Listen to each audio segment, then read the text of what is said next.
इसका कि addressing response, security status, मतलब ये एक थोड़ा सा डिफरेंट है कि सिक्योरिटी लेयर्स भी इसके अंदर होती है, उन सब की भी टाइप की टेस्टिंग ये कर रहे हैं, क्योंकि हमारे पास वैसी सर्विसेज नहीं है कि पर्टिकुलर मान लो यूज़र क्रेडेंशियल्स हैं, पासवर्ड भी चाहिए उस टेस्टिंग करने के लिए, तो वो प्रॉपर जा रही है कि नहीं, कनेक्शन बन रहा है कि नहीं, तो वो सारे टाइप के भी वैलिडेशंस लगा सकते हैं। राइट।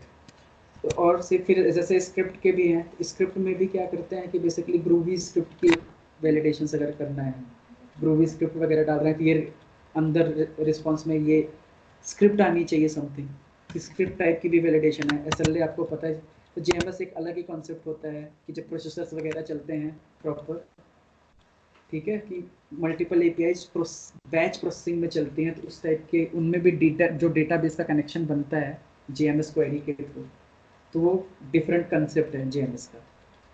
तो जैसे डेटाबेस वैलिडेशंस होता है, वैसे जेएमएस की क्वेरीज होती हैं जिसके थ्रू हम डेटा वैलिडेट करते हैं प्रोसेसर्स पे, तो उस कंसेप्ट के लिए यूज़ होता है।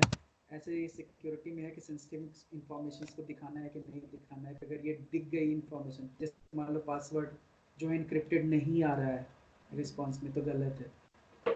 तो ऐसी चीज़ें कुछ इनक्रिप्टेड डिक्रिप्टेड इंफॉर्मेशन आ रही है कि नहीं रिस्पॉन्स में, वो उस टाइप के असर्शंस के लिए इसको हम यूज़ करते हैं, ठीक है, बट बहुत रेयर होता है ऐसा।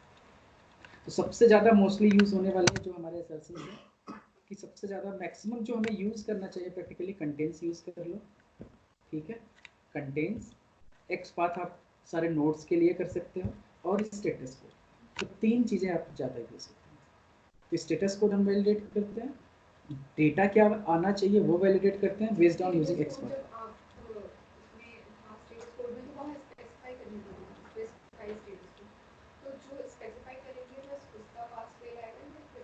नहीं, उसी का, सिर्फ उसी एक रिक्वेस्ट का, क्योंकि हम एक रिक्वेस्ट के लिए कर रहे हैं, हम सबके लिए हमें करना होगा ये, ठीक है।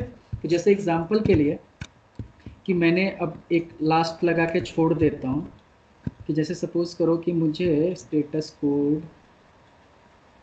वैलिड स्टेटस कोड है कि मुझे यहाँ पे हमेशा 200 मिलना चाहिए, तो यहाँ से ओके किया,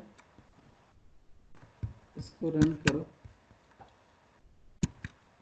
500 आने लगा अभी,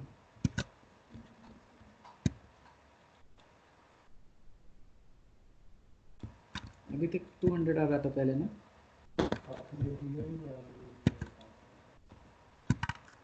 अब 500 आने लगा, क्योंकि डेटा नहीं है, डेटा पास कर दो 2 and 5, अब इसको रन करो, तो इसका स्टेटस कोड 200 आ गया और ये पास हो गया।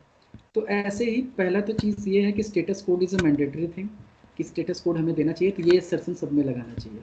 तो मैं क्या करता हूँ कि सारे सर्विसेज में जाके एटलीस्ट ये सर्सन लगा ही देता हूँ,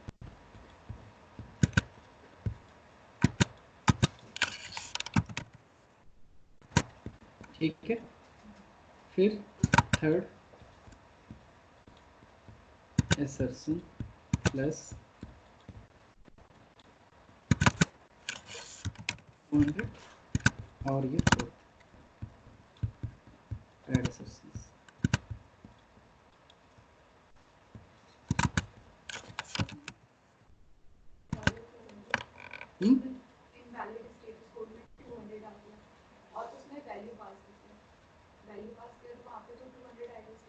तो फेल हो जाएगा। हाँ।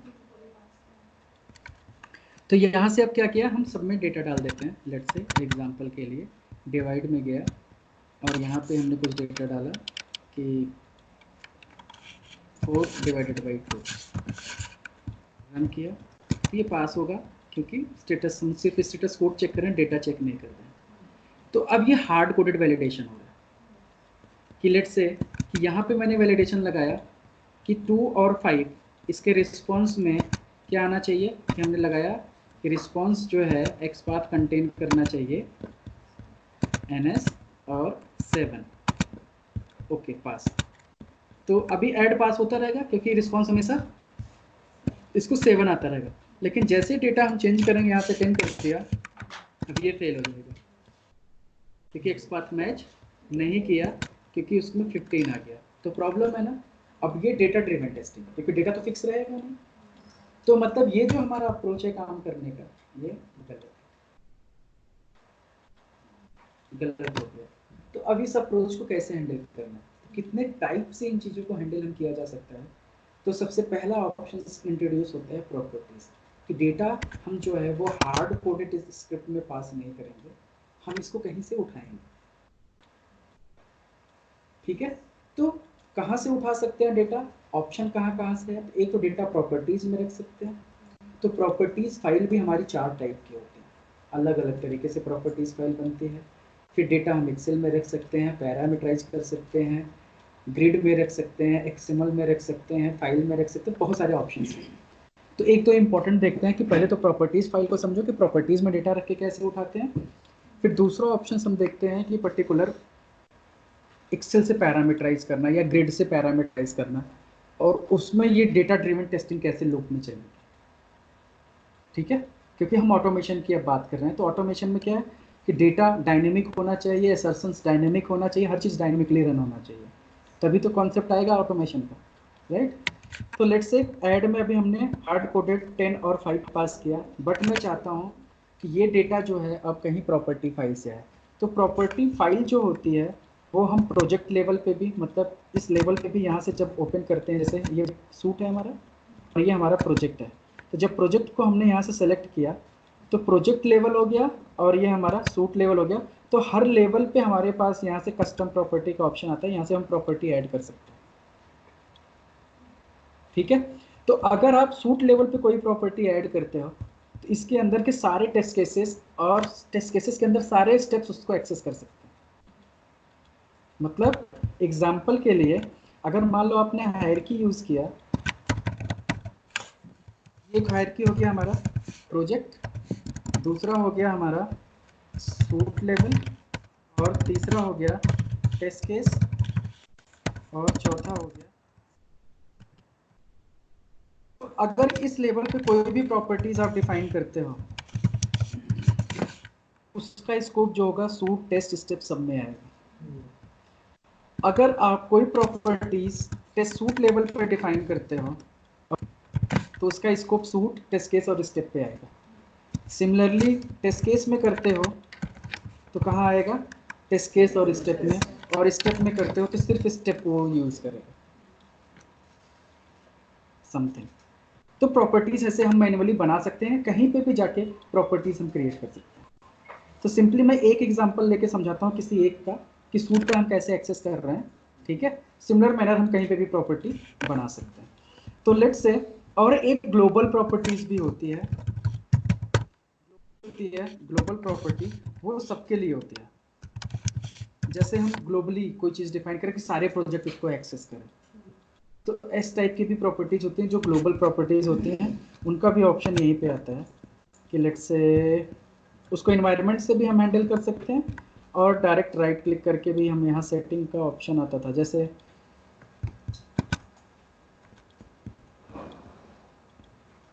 ये है ग्लोबल प्रॉपर्टीज। सेटिंग में जाके यहाँ से भी प्लस करके ग्लोबल प्रॉपर्टी हम सेट कर सकते हैं। कि लेट्स से इसका नाम दे दिया जी प्रॉपर्टी, जी प्रॉप, तो मतलब ग्लोबल प्रॉपर्टी। लेट्स से इसकी वैल्यू हमने दे दिया 2। अरे यार,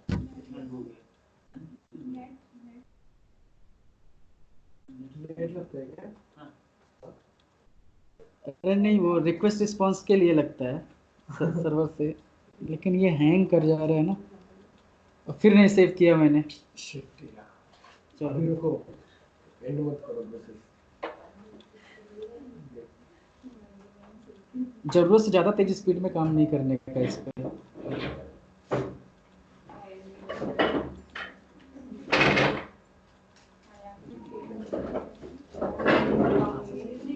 नीचे से तो नहीं जाना पड़ेगा,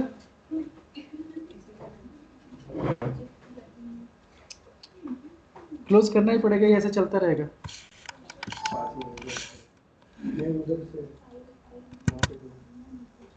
इसका लेटेस्ट वर्जन कुछ है क्या एचटीपी का? हमने तो यूज कर रहे थे लेटेस्ट वर्जन कुछ है क्या? लेटेस्ट वर्जन ही है। सबसे पहले हम प्रोजेक्ट बनाने के बाद सेव करेंगे, ठीक है।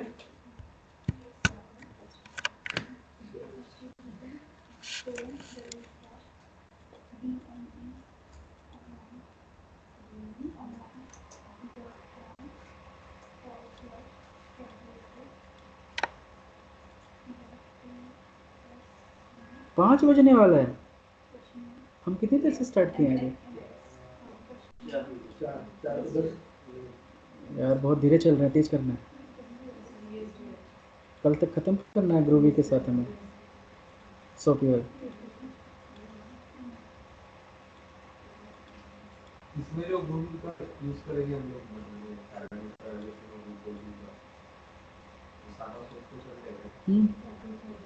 ग्रूवी स्क्रिप्ट सॉफ्ट में पूरा चल जाता है, लेकिन पैरामीटराइजेशन वाला कॉन्सेप्ट आपको पूरा का पूरा ग्रूवी में लिखना है। इसका एग्जिस्टिंग पैरामीटराइजेशन वहाँ सपोर्ट नहीं करेगा।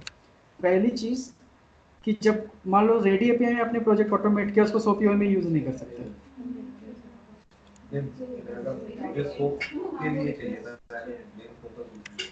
हाँ तो सोप पे है तो उसको पूरा का पूरा ग्रूवी से करना होगा, वो नहीं होगा। सोप में कवर करता है जो ग्रूवी पढ़ रहा है तो उसमें कवर होगा। हाँ ग्रूवी में हम सिर्फ पैरामीटर्स कर सकते हैं पास, लूप बना बना के फिर सारा का सारा ग्रूवी में ड्राइव करना होगा, तो फिर हमें सोपीओ की जरूरत ही क्यों है?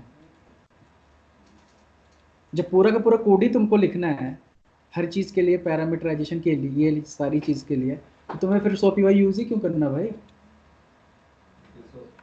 एक्सेल से भी हम लोग दे सकते हैं। हाँ तो तुम इससे अच्छा क्या है कि अपना कस्टम रेसेसियोड यूज़ करो, ठीक है? नहीं तो सीधे एचटीटीपी क्लाइंट वगैरह यूज़ करो जिसमें कोर लाइब्रेरी जावा की आएगी, अपने हिसाब से पूरा फ्रेमवर्क सेट कर लो, डेटा उठाओ, रिस्पॉन्स भेजो, वैलिडेट करो। फिर सॉफ्टवेयर की जरूरत ही क्यों? टूल है सब, तो हर एक डिफरेंट डिफरेंट टूल हैं कि पर्पज क्या है उनका। तो रेडी एपीआई और स्पेशली ऑटोमेशन के लिए है, सॉफ्टवेयर सिर्फ मैनुअल के लिए है। तो उसमें अगर तुम ऑटोमेशन करने बैठ गए तो ज़्यादा एफर्ट लग जाएगा तुम्हें ग्रूवी के साथ, क्योंकि कोई फ़ायदा नहीं है। तभी तो ये चल रहा है, नहीं तो ये बंद हो जाता। सब वही नहीं यूज़ कर लेते, रेडी एपीआई क्यों खरीदता कोई?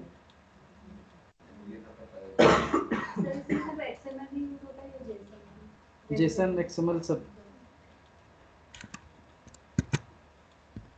रेस्ट और सॉफ्ट दोनों के लिए है ये।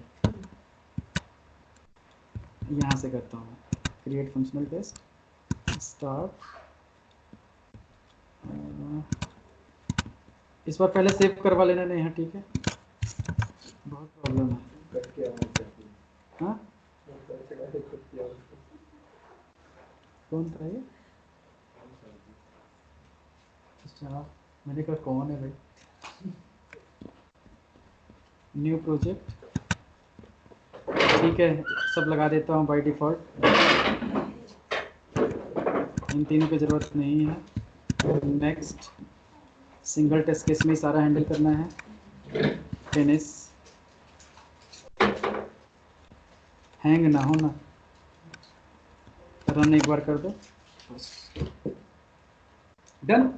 अब इसको सेव कर लेते हैं पहले, ये फेल क्यों हो रहा है?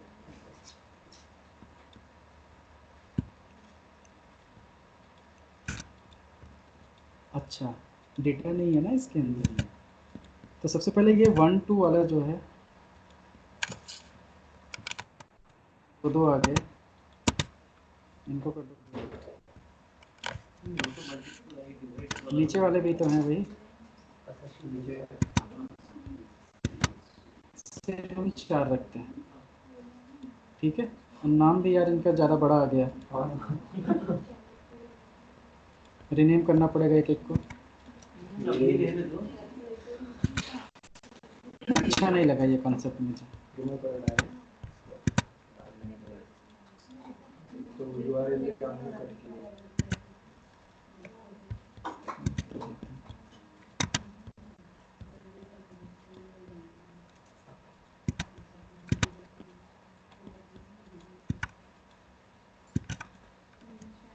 ये हमने पुराना किया हुआ था ना इनको, ठीक है। Generate test suite nested, okay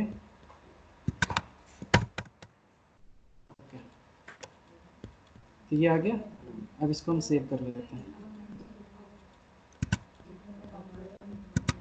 save S, save का ऑप्शन यहाँ भी कहीं आता है। अच्छा वो 100 की वही में कहीं दिख रहा है।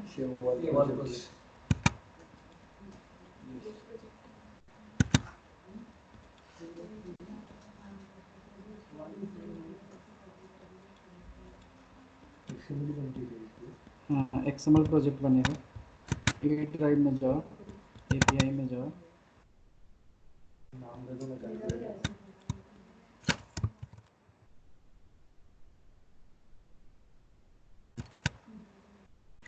ठीक है। वो अपने पास सेव हो गया, टेंशन लेने की कोई ज़रूरत ही नहीं है। अपने पास 4 APIs हो गई। तो हम बात कर रहे थे कि यहाँ से आपको मैंने प्रॉपर्टीज़ बताया था कि प्रॉपर्टीज़ कैसे काम करती हैं। तो मैंने एक प्रॉपर्टी बनाया था, ग्लोबल प्रॉपर्टी जाके हैंग हो गया था। ठीक है, तो वहाँ नहीं जाते हैं, तो ग्लोबल प्रॉपर्टी बनाना है तो वहीं पे जाके एक एक ऐड कर सकते हैं। तो यहाँ पे आके लेट्स से मैं एक एग्जांपल ले लेता हूँ सूट लेवल पे कैसे बनाते हैं। तो सूट लेवल पे अगर हमें प्रॉपर्टीज़ बनानी है तो यहाँ सीधे सीधे हमें कहाँ जाना है, कस्टम प्रॉपर्टी में प्लस, और लेट्स से सूट है तो यहाँ पे लिख दिया TS, ठीक है, num1 और वैल्यू डाल दिया तुम्हारे नाम से, फिर प्लस किया TS num2 वैल्यू 5। तो ये हमने 2 वैल्यू डाल दिया। अब मैं चाहता हूँ कि डेटा ये पिक करे और जाके रन करे, तो डेटा यहाँ से आए सूट लेवल पे। सब में डाल सकते हो। तो एक अगर ऐड में पता चल गया कि कैसे काम करता है तो वैसे सब में कर सकते हो आप। ठीक है, तो यहाँ से मैंने ऐड को ओपन किया और यहाँ से जाके मैं डिलीट किया। अब यहाँ पे राइट क्लिक करना है सिंपली और गेट डेटा किया तो ये ऑप्शन आ गया कैलकुलेटर सूट। तो हम सूट लेवल पे, ये टेस्ट केस लेवल पे यहाँ से बनाया था, तो यहाँ से आपके पास ऑप्शन आ गया TS num1। तो मैं क्या चाहता हूँ TS num1 इसमें आ जाए और गेट डेटा TS num2 यहाँ से आ जाए। तो हमने डेटा क्या डाला था 5 and 2 7, तो आउटपुट में क्या आना चाहिए 7। तो डेटा कहाँ से उठा रहा है, वहाँ से। तो ऐसे ही हम मल्टीपल लेवल पे कर सकते हैं। तो जैसे हमने ये अभी डाला, ऐसे अगर मुझे चाहिए कि टेस्ट केस लेवल पे, अरे यार हैंग मत होना, सेव ऑल आ जाएगा सब में कहीं पे भी। अब देखो उसने मैंने एक्सेस किया ना, ऐड के अंदर एक्सेस किया ना मैंने, तो ऐड में आ गया था। तो ऐसे सब में चला जाएगा। यहाँ पे जाओगे डिवाइड में, यहाँ पे भी राइट क्लिक गेट डेटा, जाओ चूज कर लो, तो सब में वही दोनों नंबर हम पास कर सकते हैं। ओके, अब नेक्स्ट काम क्या है कि हम इसके अंदर भी अलग से प्रॉपर्टीज ऐड कर सकते हैं कि यहीं पे प्रॉपर्टीज आ जाए। तो जो कि पर्टिकुलर स्टेप्स के लिए, मतलब ये सारे टेस्ट केसेस में इनको यूज़ करना है, हमें प्रोजेक्ट लेवल पे नहीं करना है, तब भी ऐसे राइट क्लिक करो, ऐड स्टेप पे जाओ और यहीं पे आ गया ऑप्शन क्या, प्रॉपर्टीज़। तो सीधे सीधे एक प्रॉपर्टीज़ फाइल बन गई। ठीक है, ओके कर लो, तो प्रॉपर्टीज रहने तो ये प्रॉपर्टीज़ फाइल बन गई। अब इसको सबसे ऊपर ले जाओ, क्योंकि सबसे ऊपर ये प्रॉपर्टीज़ फाइल रहेगी तभी ठीक है, क्योंकि रीड यहीं पे करना है इसका। ठीक है, तो लेट्स से इसके अंदर गया मैं और यहाँ से डेटा डाल देता हूँ कि लेट्स से डायरेक्ट इसको मैं लिखता हूँ num1 और लेट्स से इसकी वैल्यू दे दिया हमने, ठीक ठाक दिया ना 5। फटाफट बताते जाओ ऐसे, मुझे सोचना ना पड़े। num2 जल्दी करो। अब यहाँ पे मैंने लिख दिया लेट्स से कि दोनों की एडिशन वैल्यू क्या होनी चाहिए 15। फिर दोनों की सब्ट्रैक्शन वैल्यू कितनी होनी चाहिए, तुमने गलत डेटा पास करा दिया, ऐसा डेटा रखो जो काम आए। ठीक है, तो इसका वाला कर देते हैं 5 और इसको कर देते हैं 10, तो नीचे वाला नहीं करना पड़ेगा। ठीक है, फिर यहाँ से लेट्स से सब क्या आना चाहिए इसका 5। फिर ऐसे ही मल्टीप्लिकेशन क्या आना चाहिए 50 और डिवीजन क्या आना चाहिए।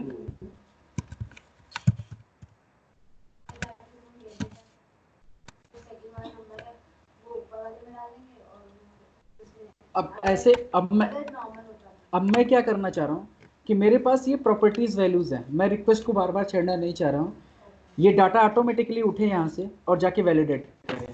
तो यहाँ से क्या होगा कि num1 num2 सारे रिक्वेस्ट में यहाँ से जाएगा और करस्पॉन्डिंग जो वैल्यू है ऐड रिजल्ट में जो ऑप्शन आएगा, तो जो रिस्पॉन्स है हम रिस्पॉन्स को भी पैरामीटराइज कर रहे हैं, रिस्पॉन्स भी हार्ड कोडेड नहीं होगा। तो रिस्पॉन्स को मैं क्या बोल रहा हूँ कि रिस्पॉन्स भी आके यहाँ से चेक करे कि 15 आया कि नहीं, अगर रिस्पॉन्स 15 है तो पास करे।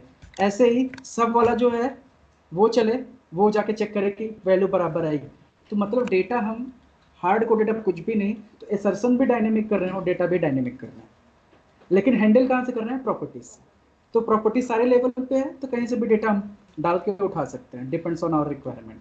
तो एक सिनेरियो सिर्फ प्रॉपर्टीज का समझा रहा हूँ जिससे सबका सिनेरियो सेम होगा। तो जैसे अभी वहां से मैंने ग्लोबल का करके उठा के दिखाया, डेटा उठ ही रहा था, तो मैकेनिज्म सेम है इसका भी। यहाँ से जाओ और जैसे अभी टेस्ट सूट से उठा रहे थे, तो इसकी जगह पे इसको डिलीट करो और यहाँ से राइट क्लिक करो, गेट डेटा। अब कहाँ से उठाना है हमें?